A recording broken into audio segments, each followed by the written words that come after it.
Salut la team pelote. Aujourd'hui on ne se retrouve pas pour un tuto. Aujourd'hui je voulais vous parler un petit peu de moi, me présenter à vous et vous parler de l'histoire de cette chaîne, de l'envers du décor, pourquoi je crochette, pourquoi je tricote, pourquoi je partage. Donc je voulais faire ça parce que j'ai la conviction que ça peut aider certaines personnes. En novembre 2020, une nuit d'insomnie, j'ai créé le groupe Facebook. C'est un groupe d'entraide qui s'appelle Team Pelote. Il y a quasiment 400 000 membres aujourd'hui. C'est un groupe qui existe toujours, hein. Vous pouvez vous y connecter si vous avez des difficultés, si vous avez besoin de partager sur vos projets, tricot, crochet. Il y a toujours quelqu'un de connecté. On est 400 000, mais c'est un groupe francophone, mais on est répartis partout dans le monde. Donc il y a toujours quelqu'un de connecté finalement. Ça permet de pouvoir échanger sur notre passion commune et ça c'est plutôt bien. Donc je crée ce groupe une nuit parce que je ne dors pas, parce que je suis soucieuse, parce que je me sens impuissante, démunie face à la bataille que mène ma meilleure amie contre le cancer, un cancer hyper agressif. 2 mois et demi après, elle perd son combat. 15 jours après son décès, c'est ma grand-mère paternelle qui s'envole vers l'éternité. Et donc l'année 2021 commence pour moi de façon catastrophique. Je suis en pilote automatique, enfin c'est juste l'horreur.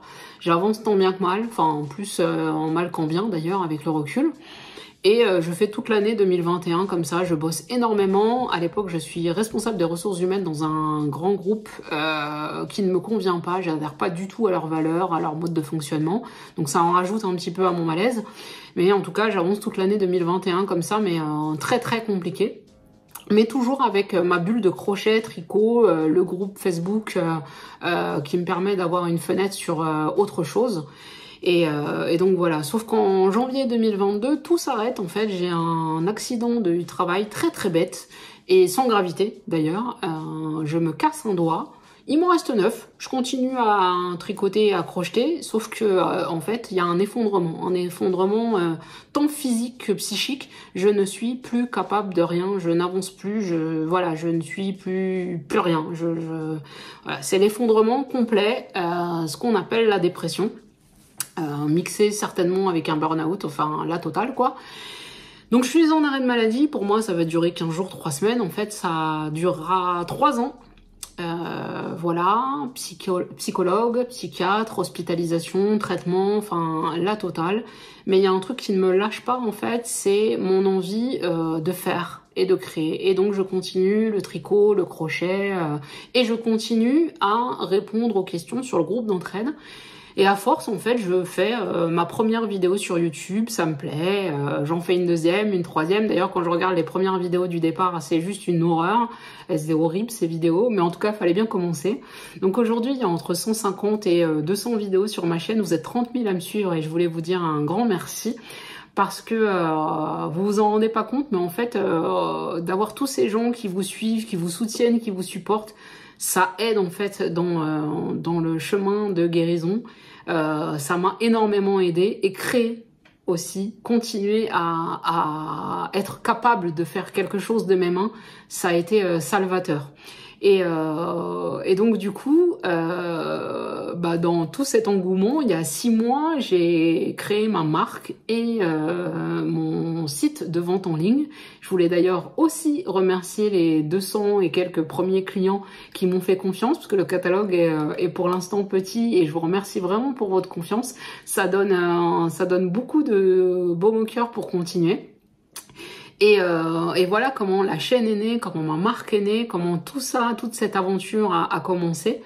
Et ce que j'avais envie de faire en fait, parce que je suis convaincue que mon histoire peut aider certaines personnes à voir plus loin et à se dire que après la pluie il y aura un arc-en-ciel, j'avais envie de vous proposer de temps en temps des formats de vidéos avec les étapes que j'ai pu passer, ce qui m'a amené toutes les petites choses en fait qui m'ont amené à cet effondrement et qu'on partage ensemble. Alors je sais pas si ça sera sous forme de podcast ou de vidéo. Donnez-moi votre avis, ça m'intéresse vraiment. et si ça peut aider au moins une personne, ce serait incroyable.